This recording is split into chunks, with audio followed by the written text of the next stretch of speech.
2002년에 개봉한 공공의 적이라는 영화를 아시나요? 영화 속에서 아들이 어머니를 살해하는 장면이 나오는데요.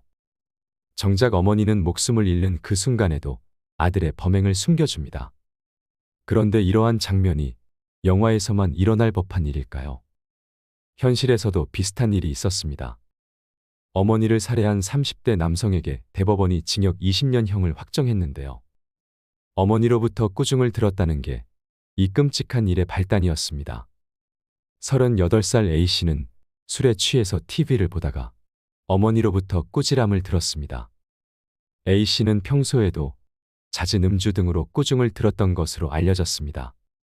당시 어머니는 가만히 있지 말고 뭐라도 하라는 내용으로 A씨를 꾸짖은 것으로 조사됐습니다.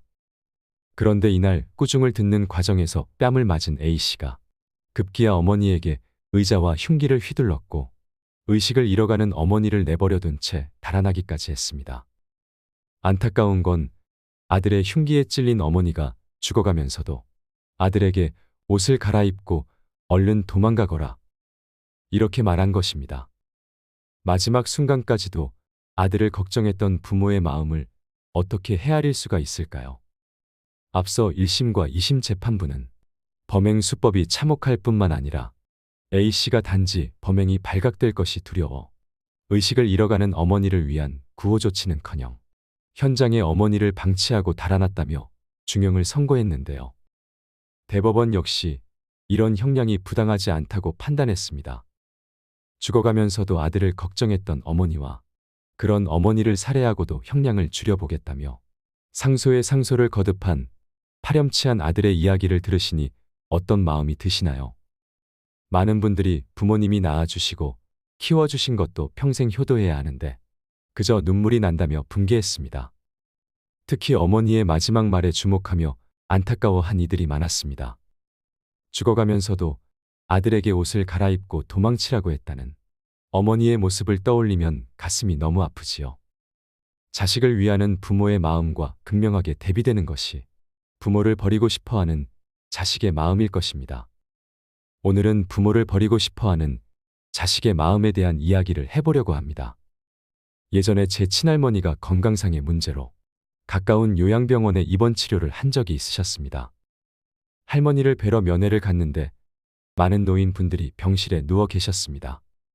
초점 없는 눈동자로 가만히 누워 천장만 바라보고 있던 분도 있었고 치매에 걸려서 같은 말을 반복하고 끊임없이 자식을 찾던 분도 있었습니다. 하지만 그 할머니가 아무리 외쳐도 아무도 그 할머니에게 눈길을 주지 않았고 할머니가 하는 말에 귀 기울여 주지 않았습니다. 주변에 있는 사람들은 그냥 항상 있는 일인 듯 각자가 하던 일에 열중하기 바빴습니다. 하루 종일 기저귀를 채워두고 잘 갈아주지도 않고 불안하게 움직인다며 하루 종일 정신과 약을 먹이고 계속 재우는 경우도 많았습니다. 못된 요양보호사를 만나게 되면 본인이 스트레스 받는다고 노인들을 꼬집는 경우도 있고 말귀를 알아먹지 못한다며 소리치는 것은 다반사라는 말도 들었습니다. 뉴스 기사로 봐서 알고는 있었지만 실제로 그런 일이 벌어지고 있다니 더 충격이었습니다. 하지만 그것을 누구도 말리지 않고 고치려고 적극적으로 나서지 않는다는 것이 더 무서웠습니다. 다들 쉬쉬하는 분위기라고 해야 할까요? 그 연유를 들어보니 요양보호사 구하기가 어려워서 다들 조용히 넘어간다고 했습니다. 특히나 가족이 잘 면회오지 못하는 분들의 경우에는 더 함부로 방치되다시피 하는 것입니다. 참으로 삭막하고 외롭고 공허한 곳이라는 생각이 들었습니다. 요양병원에 부모님을 뵈러 오는 아들과 딸, 사위와 며느리, 손자 등 가족들의 면회 모습을 보면서 느낀 점을 말씀드리고자 합니다. 하루는 이런 일도 있었습니다. 어느 날 아들과 딸로 보이는 부부가 병원 복도 구석에서 고개를 숙이고 앉아있는 늙은 할머니에게 소리치며 따지는 장면을 보게 되었습니다. 사연은 몰랐지만 그 장면 자체로도 참 서글프다는 생각이 들었습니다. 내용을 들어보니 왜 엄마는 내가 시키는 대로 안 했냐는 것이었습니다. 숫자도 이름도 나이도 기억 안 나고 무조건 모른다고 그래라 했잖아. 그래야 치매 등급을 받아서 요양원에서 혜택을 받을 수 있단 말이야 하며 호되게 야단치는 것입니다. 그리고 집도 내놓아서 엄마는 이제 갈 데도 없다고 호통을 칩니다. 미리 자식이 수차례 단단히 타일렀겠지만 모친은 거짓말을 못하는 성격이었나 봅니다. 조사원이 묻는 말에 사실대로 정확히 대답했다고 합니다. 얼른 엄마를 요양원에 보내버리려는, 엄마를 꼭 요양원에 보내야겠다는 아들과 딸의 마음입니다. 형편이 너무 좋지 않아서, 부모님을 돌볼 수 없어서 이 방법 말고는 어쩔 수 없다고 생각하는 자식들도 많을 것입니다. 그 상황이 되어보지 않는다면 함부로 말할 수는 없겠지만 이게 노인을 위한 한국 사회의 병폐이고 구조이며 적나라한 현실입니다. 국가가 독거노인을 지원해주는 제도의 허점을 이용하는 사례들이 너무 많습니다. 홀로 집을 나와서 가족과 연락이 안 된다. 수입이 없다며 거리에 놔둔다면 노인들은 국가의 혜택을 받을 수 있습니다. 그러니 자식들은 부모를 내쫓아도 걱정이 없습니다. 부모도 자식과 불편하면 쉽게 집을 나오게 됩니다. 이러한 제도를 잘 알기 때문입니다. 또 다른 풍경 하나를 말씀드리겠습니다. 어느 막내 아들이 시골에 있다는 이유로 모친을 돌보게 되었습니다. 그래서 시골 인근의 요양병원에 모친을 입원시키고 막내 아들이 매일 출퇴근하며 돌보고 있습니다. 그러는 동안 막내 아들은 내심 뿌듯했습니다. 비록 요양병원에 입원시켜서 출퇴근하며 엄마를 보고 있지만 엄마를 이렇게나마 보살피려 한 것은 참 잘한 일이라고 생각했습니다. 엄마를 돌보지 못하겠다고 선언했던 형들에 대한 원망도 없었습니다. 그런데 어느 날 형들을 원망하게 되는 사건이 일어납니다. 형들이 서너 달에 한 번 들리면서 올 때마다 동생한테 왜 엄마가 이렇게 몰골이 엉망이냐, 엄마가 이렇게 되도록 뭐 했냐, 좀 잘할 수 없냐며 나무란 것입니다. 그러자 동생은 없던 서운함이 밀려왔습니다. 좋은 소리를 들으려고 엄마를 모신 것은 아닌데 형들이 자신을 나무라기만 하니 화가 났습니다. 형들은 그럼 대체 뭘 하는데? 그럼 잘난 형들이 엄마를 잘 돌보던가. 이런 생각이 든 것입니다. 엄마를 맡기던 처음에는 고맙다고 말하면서 내 덕분에 한숨 돌렸다며 엄마를 짐짝 취급하더니 이제 와서 효자 노릇을 하고 싶었나 봅니다. 하기야 1년에 한두 번 부모님 병실을 찾는 자식들도 수두룩하다고 하지요. 부모를 면회하러 온다고 해도 오자마자 죄를 진 사람 마냥 후다닥 가버리는 경우도 허다하다고 합니다. 그런 사람들에 비하면 이 형들도 양반이라고 해야 할까요? 노모를 사이에 두고 발생하는 갈등들이 요즘의 세태를 절감하게 합니다. 자식들이 다투는 것이 내 죄인 것만 같아 남몰래 눈물 흘리는 부모의 마음을 자식들은 알까요? 어느 날 노모 A씨는 자식이 연락도 안 닿고 집 전화도 끊어져 자식의 소식을 알 길이 없다며 이웃을 통해 경찰에 도움을 요청했습니다. 이유를 들어보니 시에서 나오는 보조금 통장의 돈들이 자식이 걸어놓은 자동이체로 매달 다 빠져나간다는 것입니다. 확인해보니 평소 연락도 없는 자식인데 자식의 휴대폰 요금 등으로 보조금이 다 빠져나가고 있었습니다. 이런저런 요금이 얼마나 많이 나왔던지 남은 보조금은커녕 오히려 연체가 되고 있는 상황이었습니다. 할머니는 어떻게 하면 좋겠냐고 사정을 말했습니다. 그동안 살아온 과정을 들어보니 한두 푼 품삯으로 모은 돈도 그 40대의 철없는 자식이 몽땅 다 쓰고 없앴다고 합니다. 그래도 노모는 하루 종일 자식의 소식을 기다리며 불통의 전화기만 매만지고 있다는 것입니다. 이런 일들이 우리 주위에서 비일비재하게 일어나고 있습니다. 제가 아는 할머니의 친구분은 젊어서부터 종이 박스를 주워 팔아서 아끼고 아껴 모은 돈으로 오갈 데 없는 딸아이 하나를 데려다 키웠습니다. 내 자식이라 여기며 피땀 흘려 번 돈으로 공부시켜서 시집을 보냈다고 합니다. 하지만 딸은 엄마가 길에서 종이 고물이나 주워가며 사는 것이 계속 못마땅했다고 합니다. 그래서 할머니의 의사와는 상관없이 일방적으로 양로원으로 보내버렸습니다.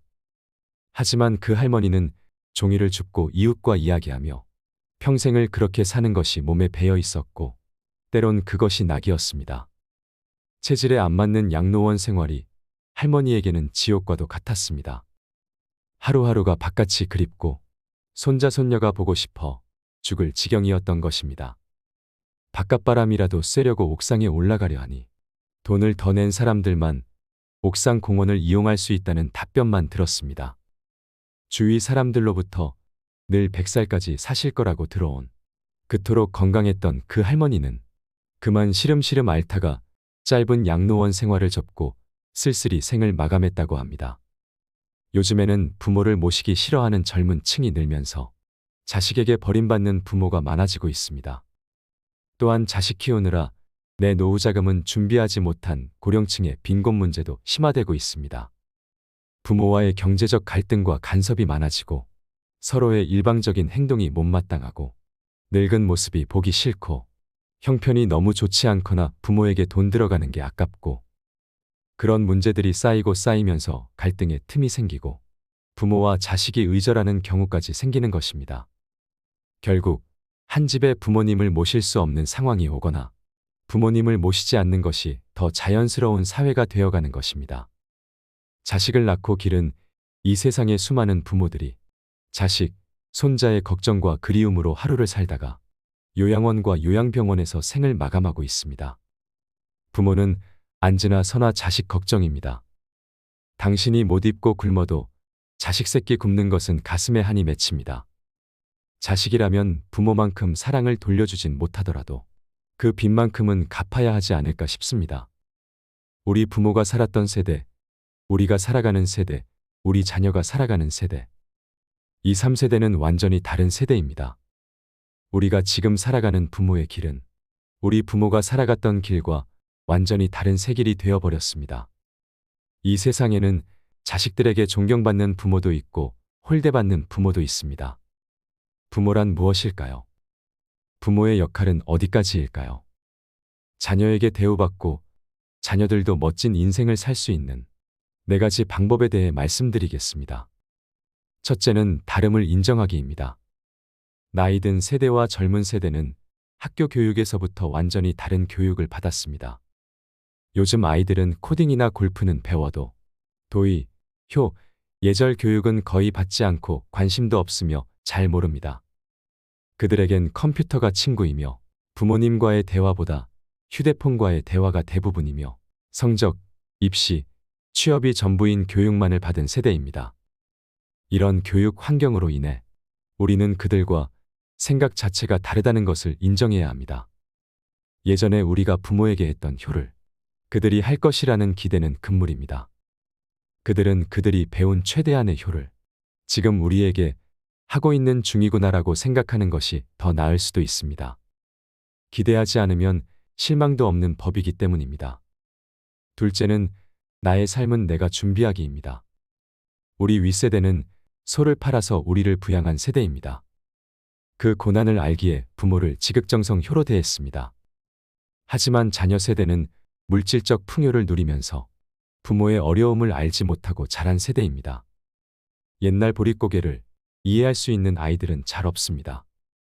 예전처럼 배 곱는 것을 걱정하며 사는 사회가 아니기 때문입니다. 가난에 벗어나지 못하거나 심각한 취업률 등으로 그들 나름대로의 애로점도 많겠지만 그들은 부모의 배고픔을 본 적이 없이 자란 세대이며 풍요로운 삶의 질을 누리는 사람도 많습니다. 부모의 고생을 상상조차 해보지 않은 세대일 수 있는 것입니다. 그들에게 가족 공동체라는 의식은 아주 희미합니다. 또한 가족에 대한 희생을 잘 이해하지 못하고 자신의 행복만이 최고의 가치라고 여기는 경우도 많습니다. 그러므로 자식에게 다 물려주어야 한다는 생각, 내 것을 다 주어야 한다는 생각을 버려야 합니다. 우리의 노후는 우리가 자급자족으로 준비해야 하는 시대가 왔습니다. 지금부터라도 내 노후는 자식에게 의존하지 말고 스스로 철저히 준비해야 합니다. 셋째는 자식에게 능력 이외의 것은 주지 말 것입니다. 주위의 부모의 도움을 받아 사는 사람들이 잘 살고 행복한지 돌아보세요. 부모에게 돈을 받아서 사업해서 망하고 주식해서 망하고 대충 살다 망하는 경우가 수두룩합니다.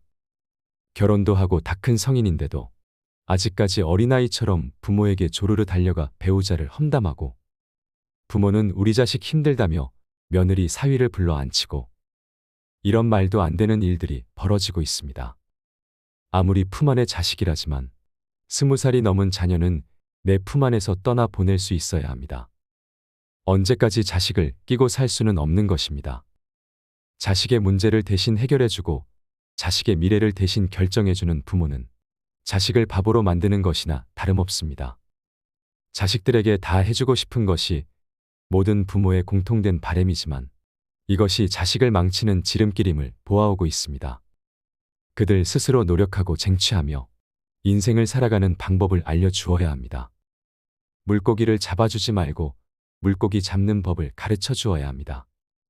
긴 인생의 마라톤에서 고난을 이겨낼 수 있는 능력을 알려주는 것이 우선입니다. 어려움을 이겨내는 힘, 그것을 견디고 일어설 수 있는 힘을 길러주세요. 다 커서 성인이 된 자녀라면 스스로 독립된 주체로 살아갈 수 있도록 해야 합니다. 부모에게 의존하는 자녀는 경쟁 사회에서 튼튼해지지 못하고 행복해질 수 없습니다. 이것을 꼭 기억하셔야 합니다. 넷째는 냉정할 땐 냉정하기입니다. 자녀들이 부모를 모실 거라는 기대는 애초에 버리셔야 합니다. 자녀들이 부모를 대우하는 것은 내가 능력이 있을 때뿐입니다. 미리부터 이렇게 생각하고 대비하는 것이 현명한 것입니다. 사회가 그렇게 만들었고 자녀들이 받은 교육이 또 그들을 그리 만들었습니다. 그들을 탓할 필요는 전혀 없습니다. 세상이 그러니 우리 스스로 냉정하게 준비해야 합니다.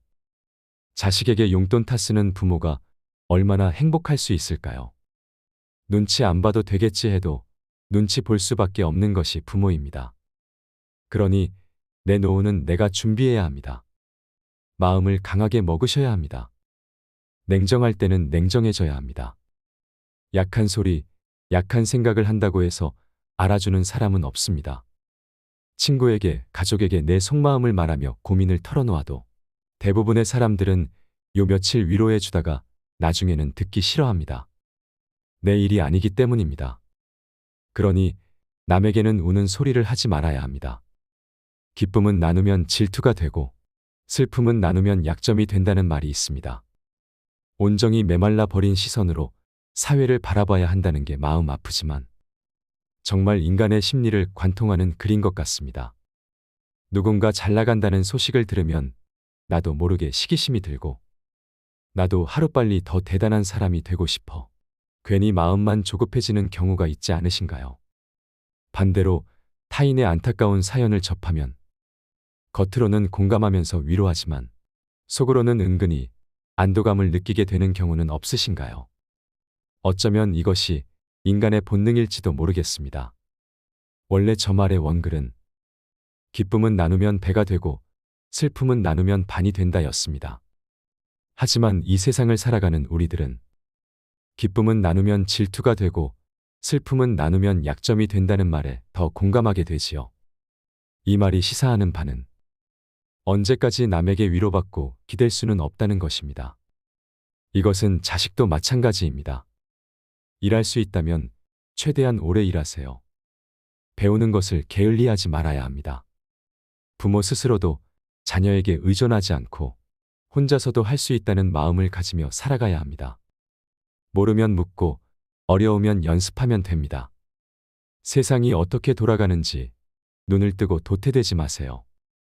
노인이면 당연히 도태된다는 생각을 버리셔야 합니다.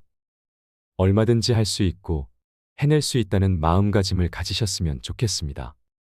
나이 들수록 자식들이 커갈수록 서로 바라는 게 없어야 행복합니다.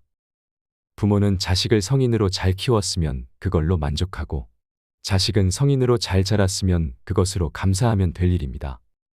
자식에게 연연해하지도 부모에게 기대지도 않는 현명한 부모-자식 관계가 좋습니다. 부모의 자리는 늘 어렵고 힘든 자리이지요. 요즘 시대에 맞는 부모의 역할, 자식의 역할이 필요합니다. 변화에 잘 적응하는 이 시대의 현명한 부모와 자식이 많아지길 바라봅니다. 노마지로, 즉 늙은 말이 갈 길을 안다는 사자성어가 있습니다. 춘추전국 시대 제나라 환공이 융적 토벌원정에 나섰다가 겨울에 돌아오며 길을 잃어버렸는데 재상 관중이 늙은 말은 지혜가 쓸만하다며 늙은 말을 풀어놓고 늙은 말이 가는 대로 따라가 길을 찾았다는 이야기입니다.